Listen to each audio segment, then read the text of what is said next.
welcome back, everybody, to another episode of the Nonprofit Show. We're really excited to welcome a super interesting guest today, Kalei Beamon. Okay, I said that correctly? Yes. Okay, well, then the day is good. We're starting off well, Kalei. Kalei is a video producer with Lanakila Productions. And this is like one of those secret weapons, isn't it, Kalei, about video storytelling? So we're going to dig into it with you. Fantastic. I look forward to it. Yeah, I'm really excited. I feel, Kalei, that this is like one of those things that when you see an organization who's done this well, it just puts them above everyone else. I mean, and so I'm really excited to learn from you today on what are some of the strategies that we can take. You know, one of the strategies that we have here on the Nonprofit Show are keeping our sponsors happy, I should say. We have these amazing presenting sponsors. They include Bloomerang, American Nonprofit Academy, Staffing Boutique, Nonprofit Thought Leader, Fundraisers Friday, our new show every Friday, just dedicated to those social sector warriors, the fundraisers in our communities. Your Part-Time Controller, Third Sector Company, and Clear Impact. These are the folks that join us day in and day out. We also have an amazing cohort of co-hosts. Say that fast. They are all around the country. They're very diverse in the parts of the nonprofit sector that they serve, and they are just an amazing part of the Nonprofit Show.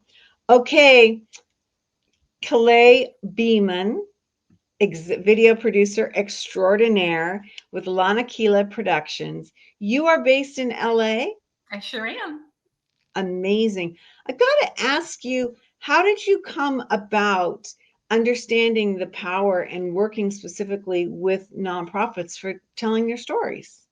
Absolutely. Well, first of all, thank you for having me, Julia. I appreciate the invitation. Yeah. I've been working actually in video production for my entire career, and most of it's been spent with working with nonprofits. So a lot of it was just the decades of experience I've had telling their stories, working with organizations, recognizing that inherently from their mission, they have great stories to tell. And there's so many people behind the scenes working to get their story out there. There's so many great results that happen as a result of their efforts, but they weren't.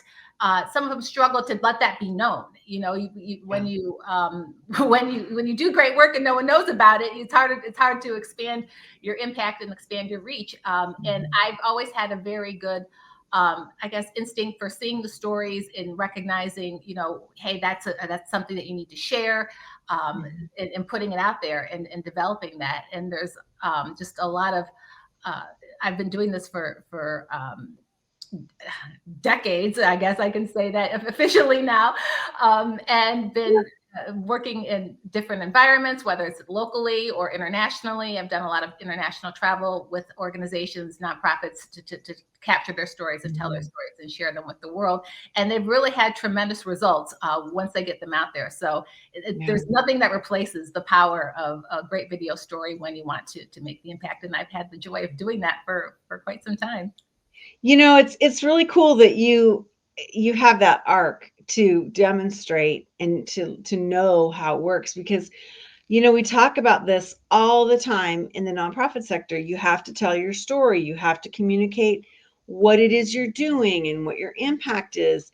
And then we kind of beat that drum, but we don't always say, well, how does it work in video? How does it work in audio? How does it work in print, digital?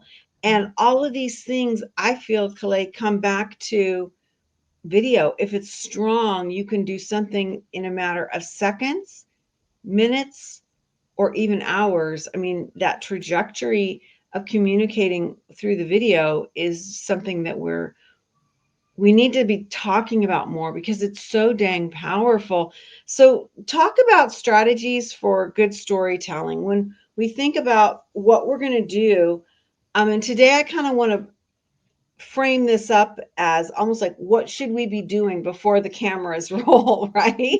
Like, so that we don't like get a production company and then we're out there going, okay, what do we do? But talk about the concept of having a strategy. Absolutely. I will tell you that the number one thing, planning. Everything starts and ends with the planning, with your video. Mhm. It's not run out with your camera and shoot and figure it out later. I always like to start with really identifying the human connection, the human component. Who is it that we're rooting for in the story?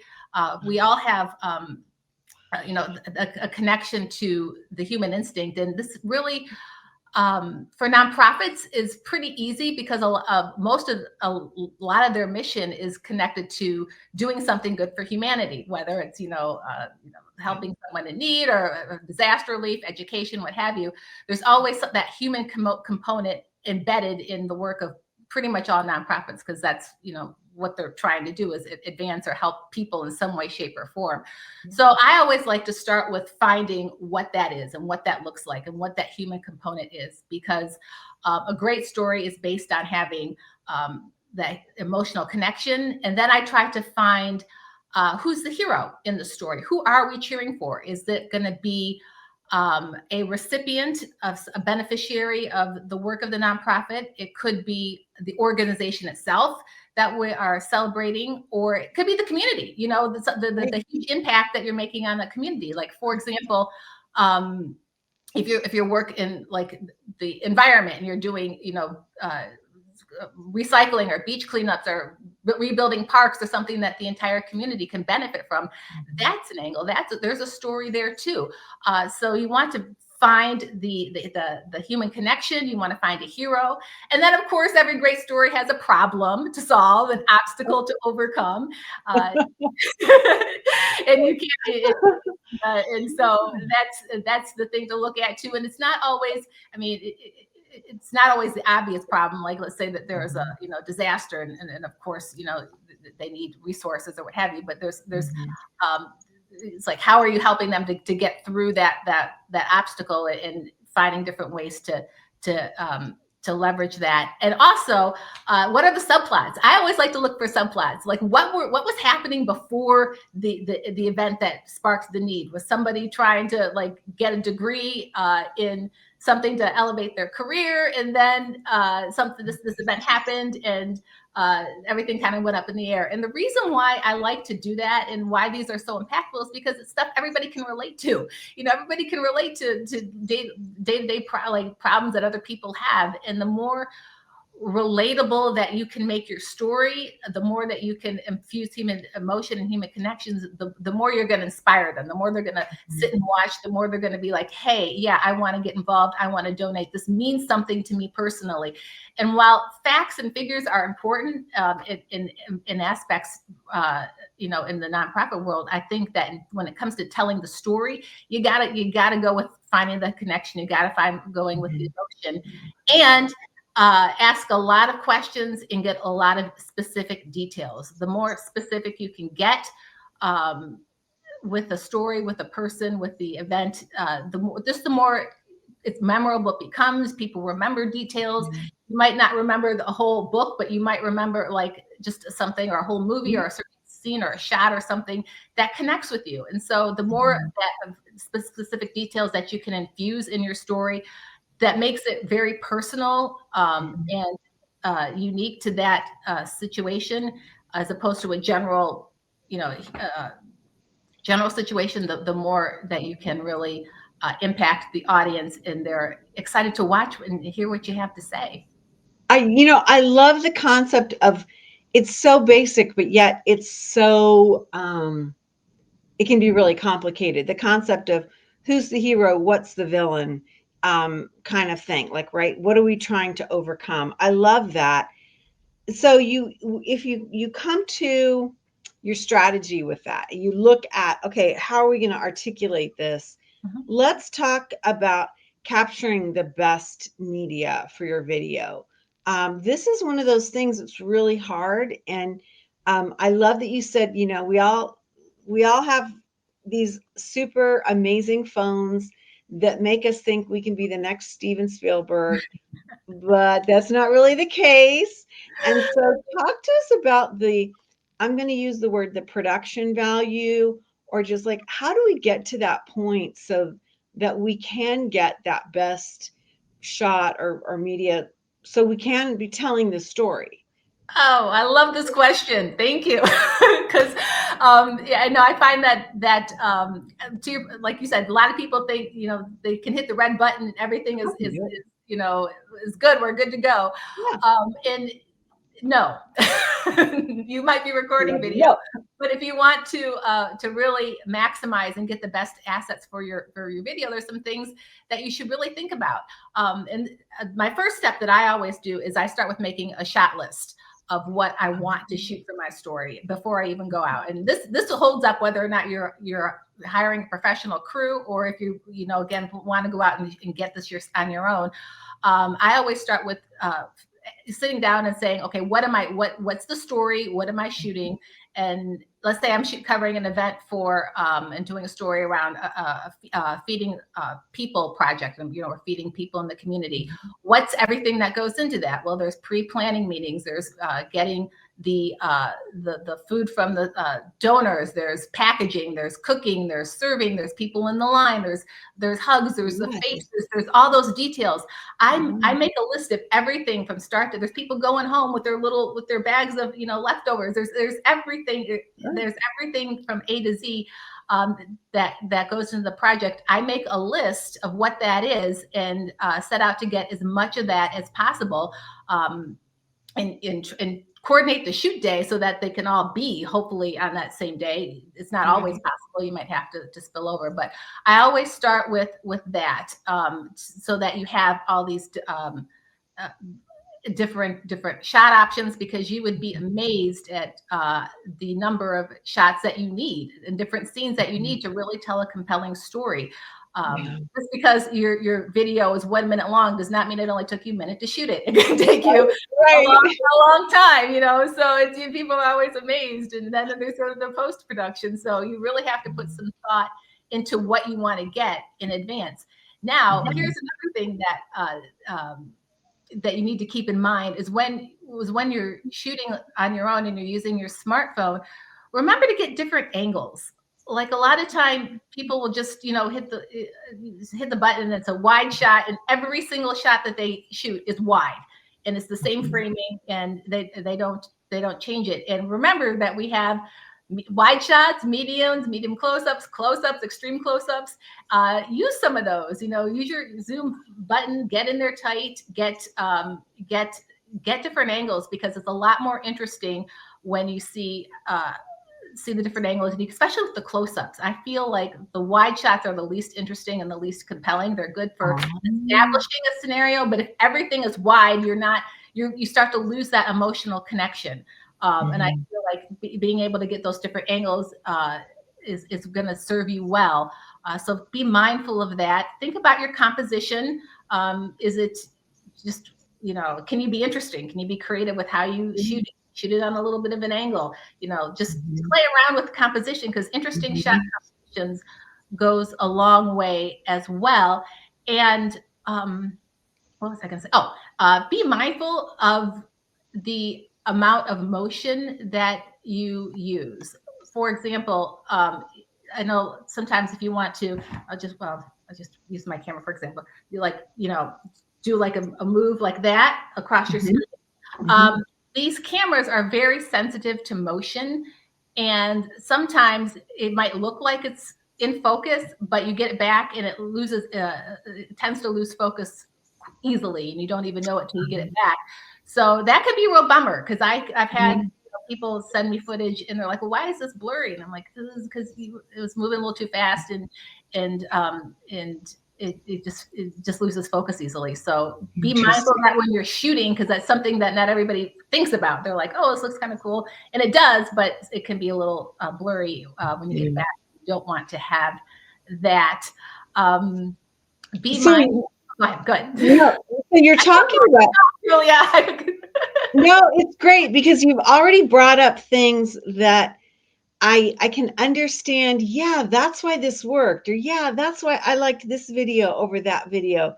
And it's that secret sauce behind the finished product that I love, Kalei, that you're sharing with us, because it just will make our products better. And I would say it will make them last longer, make them more evergreen so that we can use that. So I want to move into another part of the discussion, and that is ways that you can use your video. I feel like a lot of them, a lot of organizations are like, we need it for the big event or for the breakfast or the lunch or the gala. And then they put all this energy into it, and it's like a one-shot wonder, right? Right. It only gets used once. And I would love to have you kind of illuminate for us, it's not just a one time use. Like, where can we be using this, and what should we be thinking about? Because I've got to believe that will change how we make our shot lists, how we think about this project in terms of overall strategy. You're right. It will absolutely change how you make your shot list, because when you start to think about the different ways that you can use it, you'll think about more creatively about the people that you interview and how you can get more bang for your buck out of your shoot day. So there's different stories that I've told a lot with nonprofits is an impact story that from a story from the perspective of the person who has received the benefit. There's also, like I mentioned before, the impact of the community. There's also the perspective of a volunteer. Why is this person volunteering or working with the organization? Why did they choose to get involved? That's an interview you can pick up on the same shoot day. You can also take all of your collective footage over the year and make a public service announcement and do a PSA that was a call to action to your donors, to your volunteers, to the community. You could also make use it for a long form fundraising video. Like a lot of the videos tend to be right now around the 2 to 3 minute sweet spot, especially if it's going on social media. But if you wanted to compile everything and make a longer video story for fundraising and using the same footage that you've already shot, 100%, that's another great way to use it. Make a sizzle reel, a year end in review of stuff that you've done, and put it out on social media to share the year's successes. That's you're re-leveraging the footage that you've already shot to create another opportunity to people to get to know what your work and what you've done. Also, and this one gets overlooked a lot, is using your footage to reach more people that you want to serve. I mean, your impact is you want to do more, reach more people, but if the people you try to serve don't know who you are, or what you're doing, or how you can help, that holds you back a little bit. So, to do some, as you're interviewing the recipients, focus a way to another angle to take on that same story in the same interview is, how can we help more people? Who can we reach? How do we, and put those questions on your interview list as well. When you have a B-roll list, you should also have a list of questions for interviewing people too. And I've got some ideas on that as well. But that's another way that you can use it. So those are, those are the. Another one just came to me is why there's still a need for your organization, for why there's still a need for people to support. It's like, okay, so we see all this work you're doing, we're seeing the impact. There's still a need, and let's show. And maybe that's an opportunity to weave in some more stats, and and still tell the story. But there's never an end to the need, and you need to keep reminding people that we still need your help. I love that you brought that up, because I think sometimes that's a concern, is that, you look successful and you're like, wow, great impact, strong impact. And it's kind of like, yeah, they don't need my help. You don't want to paint that picture, right? You want to be able to say, where is it that we want to go? And what does this need look like? Has the need changed, And yeah, I love that you said that. I also have to say, I love your concept of the sizzle reel for the year end, or an end of a campaign, or, a kickoff to a new campaign.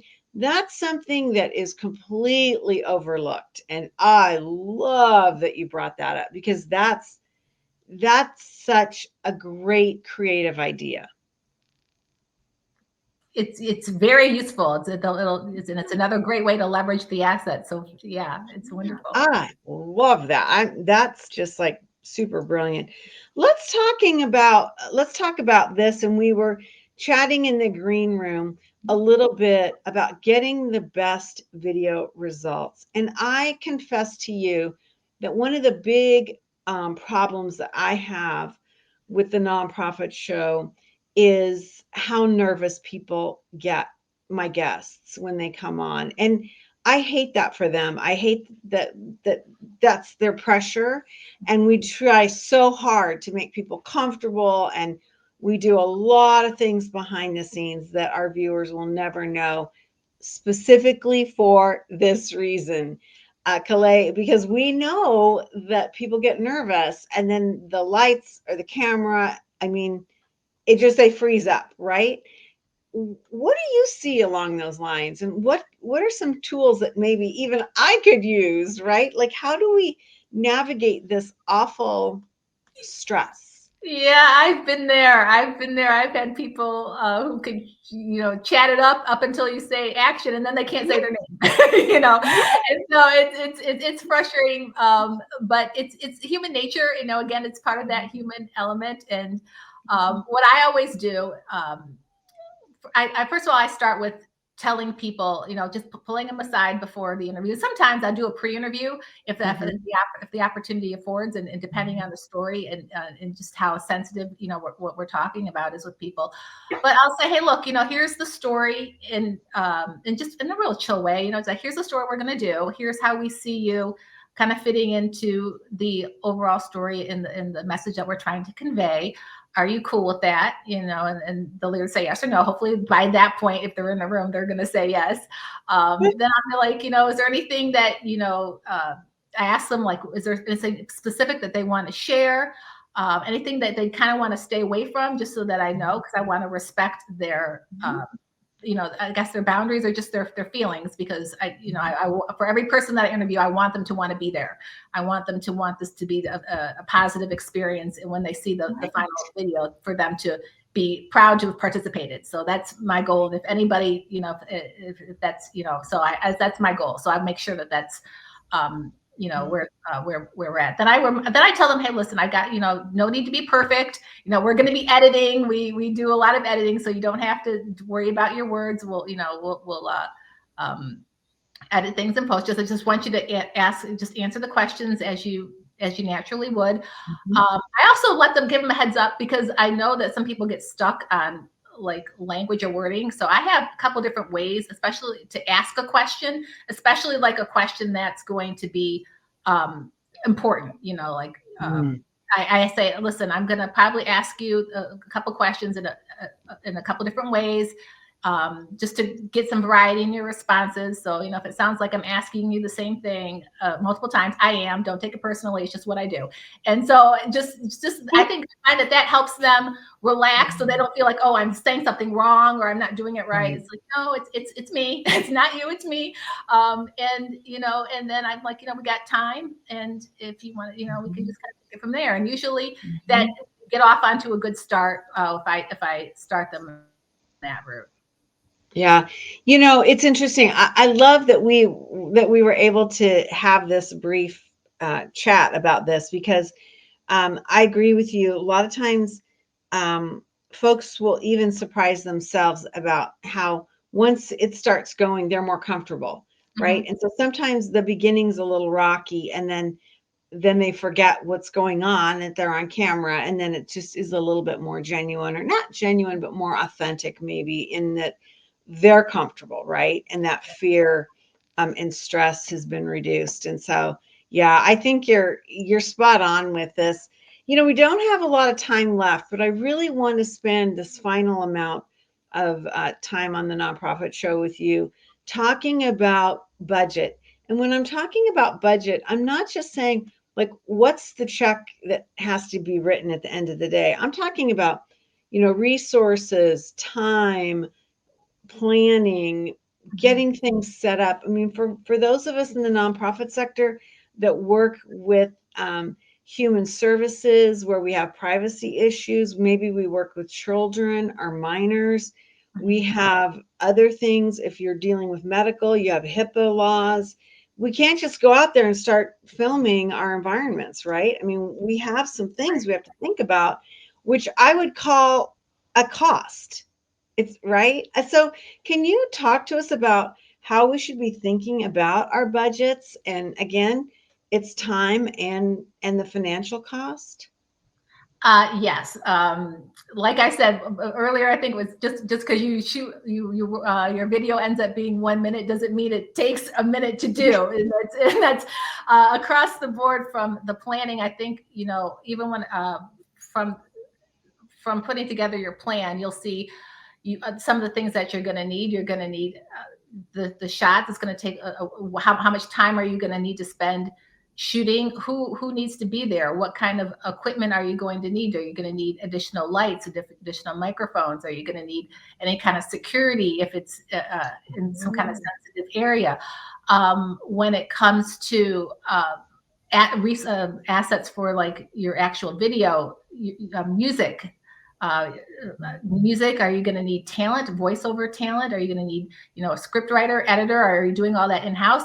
And what's the cost benefit between doing it yourself if you don't know how to do it versus having someone else take it away for you and handle it? Because you have to balance that, because a lot of times people are busy with their other with their regular jobs, working with the nonprofit and doing what they do, and creating videos that of quality take time, and you got to figure out, okay, do I have 1 day for this, a week? When are people available? I think that's how far do you have to go if you're going to shoot them? Right. How much gas is involved? It's like, is your do you have to pay a location fee to go shoot someplace specific? All of those things go into your budget.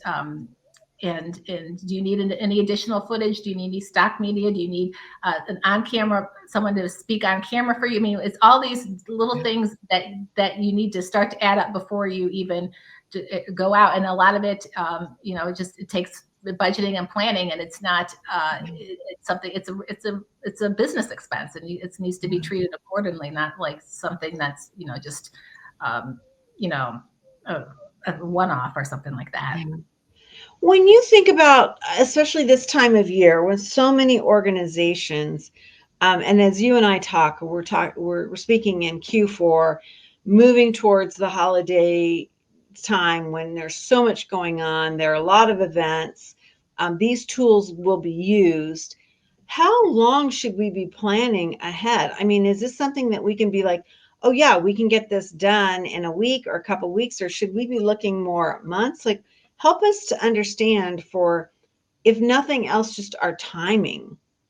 Well, it depends on what it is you want to do. I guess if you're looking to create a 1 to 2 minute video with your existing with footage that you already have, a week to 10 days is a good amount of time. I mean, to write the script, have a script written, go through the footage, transcribed if you need to, find music, find voiceover person. All that takes time. So I mean, at the low end, if you know what you want and you know what you're doing, I would say give yourself a week. But if you are buried in other tasks and you don't really know how to do this, you might want to give yourself a little more time. And then if you are looking if you have an event that that you want a video for down the road, I would get that on the books at least a month in advance, in terms of just planning what it is that you want and start fleshing out ideas, if you've got that kind of time. But if you know in advance that there's something that you want done and you need to go out and shoot, then I would plan, if you have the luxury to plan at least several weeks in advance. You can turn things around fairly quickly if you're agile and and you have the time to do it. But it's a full-time, I mean, it can be a full-time job, and if you may or may not have all that extra time in addition to what you already are doing. So it's definitely something you want to plan for if you want to create a really compelling video story for your nonprofit.